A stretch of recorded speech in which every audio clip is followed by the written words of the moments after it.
Sepanjang tahun 2017, penyebaran berita hoax atau berita bohong beredar sangat luas dan menjadi viral di media sosial.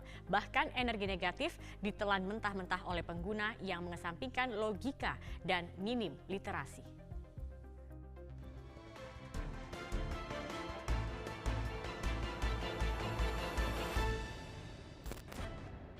Kemajuan teknologi memberikan kemudahan terhadap akses informasi yang lebih beragam dan cepat, namun berdampak pada akurasi dan informasi yang tidak menjadi prioritas.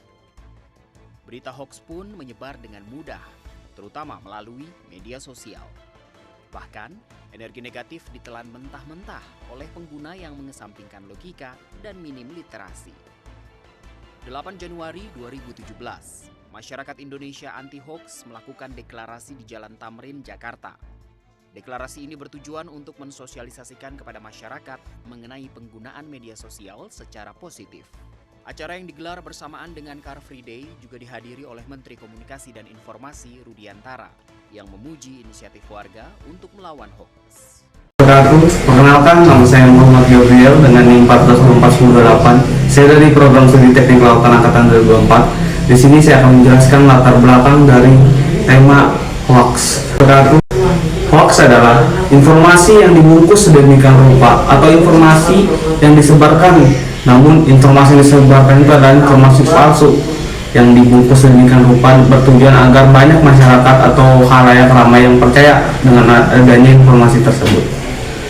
Dampak dari adanya hoax yaitu adalah yang pertama, kerugian ekonomi. Orang yang mempunyai usaha dan disebarkan hoax oleh oknum-oknum yang tidak bertanggung jawab, maka akan menyebabkan kerugian ekonomi. Yang kedua adalah kepanikan sosial. Hoax juga dapat mengakibatkan kepanikan sosial di khalayak ramai ataupun di masyarakat. Yang ketiga adalah merusak reputasi. Hoax yang menyerang secara individu ataupun secara institusi dapat merusak nama baik tersebut. Salah satu contoh kasus hoax adalah penculikan anak. Penculikan anak berdampak kepada kepanikan sosial atau kepanikan di masyarakat, yang itu tujuan dari penyebar berita hoax itu adalah kepada orang tua, dan orang tua itu mengalami kepanikan sosial.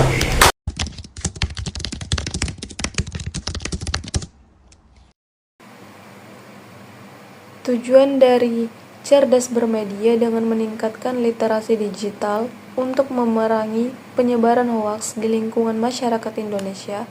Yang pertama, yaitu untuk meningkatkan kesadaran masyarakat tentang pentingnya memahami dan memilah informasi yang diterima melalui media digital. Yang kedua, mengedukasi masyarakat agar lebih kritis dalam menerima dan menyebarkan informasi, terutama yang berasal dari media sosial. Yang ketiga, menjelaskan dampak negatif hoaks terhadap kehidupan sosial, ekonomi, dan keamanan masyarakat. Yang keempat, memberikan contoh nyata dari kasus hoaks yang pernah terjadi di Indonesia sebagai pembelajaran agar tidak mudah tertipu. Yang kelima, mendorong peningkatan literasi digital sebagai salah satu solusi utama untuk memerangi penyebaran hoaks di tengah masyarakat. Yang keenam, membangun budaya bermedia yang sehat dan bertanggung jawab di kalangan pengguna internet di Indonesia. Untuk sanksi bagi pelaku, contoh nyata dari kasus hoaks yang pernah terjadi di Indonesia sebagai pembelajaran agar tidak mudah tertipu. Pelaku penyebar hoaks berdasarkan peraturan perundang-undangan yang berlaku di Indonesia, yaitu Undang-Undang Nomor 11 Tahun 2008 tentang Informasi dan Transaksi Elektronik, sebagaimana telah diubah dengan Undang-Undang Nomor 19 Tahun 2016. Sanksi terhadap pelaku hoaks diatur dalam Pasal 28 Ayat 1 yang berbunyi, setiap orang dengan sengaja dan tanpa hak menyebarkan berita bohong dan menyesatkan yang mengakibatkan kerugian konsumen dalam transaksi elektronik. Sanksi Pasal 45A Ayat 1, pelaku dapat dikenakan pidana penjara paling lama 6 tahun dan atau denda paling banyak 1 miliar.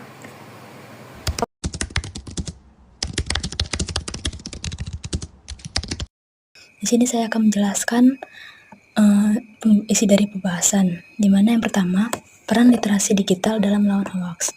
Literasi digital adalah kemampuan untuk mengakses, memahami, mengevaluasi, dan menciptakan informasi melalui teknologi digital. Dalam konteks melawan hoaks, literasi digital berperan penting dalam membantu masyarakat menjadi lebih kritis dan selektif dalam menerima dan menyebarkan informasi. Seorang dengan literasi digital yang baik tidak akan mudah percaya pada informasi yang belum terverifikasi. Ia akan melakukan pengecekan fakta, memeriksa sumber berita, dan memahami konteks sebelum membagikan informasi tersebut kepada orang lain. Contoh program literasi digital yang berhasil adalah Indonesia Makin Cakap Digital yang digagas oleh Kementerian Komunikasi dan Informasi atau sering disingkat Kominfo. Program ini memberikan pelatihan kepada masyarakat di berbagai daerah mengenai cara cerdas dan etis bermedia sosial serta pentingnya memverifikasi informasi. Dan yang kedua, tantangan dalam meningkatkan literasi digital. Meskipun literasi digital sangat penting, masih banyak tantangan yang dihadapi dalam penerapannya. Salah satu tantangan utama adalah kesenjangan teknologi antara daerah perkotaan dan pedesaan. Masyarakat di daerah terpencil seringkali tidak memiliki akses internet yang memadai, sehingga sulit untuk mendapatkan informasi atau pelatihan digital. Tantangan lainnya ada, dan yang ketiga itu ada peran berbagai pihak dalam mencegah hoaks. Pencegahan hoaks memerlukan keterlibatan dari berbagai pihak. Itu ada poin pertama, pemerintah. Melalui regulasi dan edukasi publik memiliki peran penting dalam mengatur penyebaran informasi serta memberikan sanksi kepada penyebaran hoaks. Selain itu, pemerintah juga dapat meluncurkan kampanye edukatif untuk meningkatkan kesadaran literasi digital. Media sebagai penyampaian informasi harus menjaga kredibilitas dengan melakukan verifikasi fakta sebelum menyebarkan berita. Media yang bertanggung jawab bisa menjadi garda terdepan dalam menangkal hoaks. Dan yang terakhir itu ada masyarakat umum. Masyarakat umum merupakan termasuk individu pengguna media sosial, juga memiliki penting sikap sharing sebelum harus ditanamkan dalam setiap individu agar tidak ikut menyebarkan informasi yang belum pasti kebenarannya. Dan yang terakhir itu ada pemerintah juga dapat meluncurkan kampanye edukatif untuk meningkatkan kesadaran literasi digital. Media sebagai penyampaian informasi harus menjaga kredibilitas dengan melakukan verifikasi fakta sebelum menyebarkan berita. Media yang bertanggung jawab bisa menjadi garda terdepan dalam menangkal hoaks. Dan yang terakhir itu ada masyarakat umum. Masyarakat umum merupakan termasuk individu pengguna media sosial, juga memiliki penting sikap sharing sebelum harus ditanamkan dalam setiap individu agar tidak ikut menyebarkan informasi yang belum pasti kebenarannya. Dan yang terakhir itu ada melalui sumber resmi seperti Kementerian Kesehatan atau WHO. Penyebaran hoaks ini dapat dicegah jika publik terbiasa melakukan verifikasi dan berpikir kritis terhadap informasi yang diterima.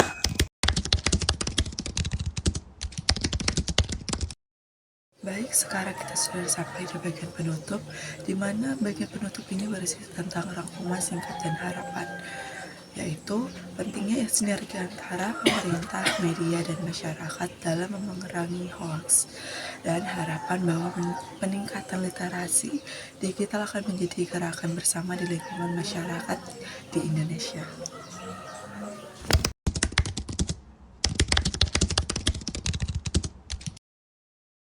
Perkenalkan, nama saya Muhammad Maulana Indra Gunawan dengan NIM 14241031 dari Program Studi Teknik Lautan Angkatan 2024. Jadi saya akan menjelaskan kesimpulan dari materi kali ini.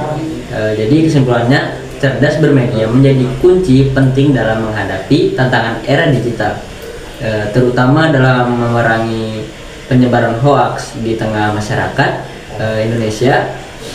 Dengan meningkatkan literasi digital, masyarakat tidak hanya mampu mengakses informasi tetapi juga memiliki kemampuan untuk memilah, memahami, dan mengevaluasi kebenaran informasi tersebut. Literasi digital membekali individu dengan keterampilan berpikir kritis, etika bermedia, serta pemahaman terhadap dampak negatif hoaks, baik secara sosial maupun pribadi. Oleh karena itu, upaya peningkatan literasi digital harus menjadi tanggung jawab bersama pemerintah, lembaga pendidikan, media, hingga individu.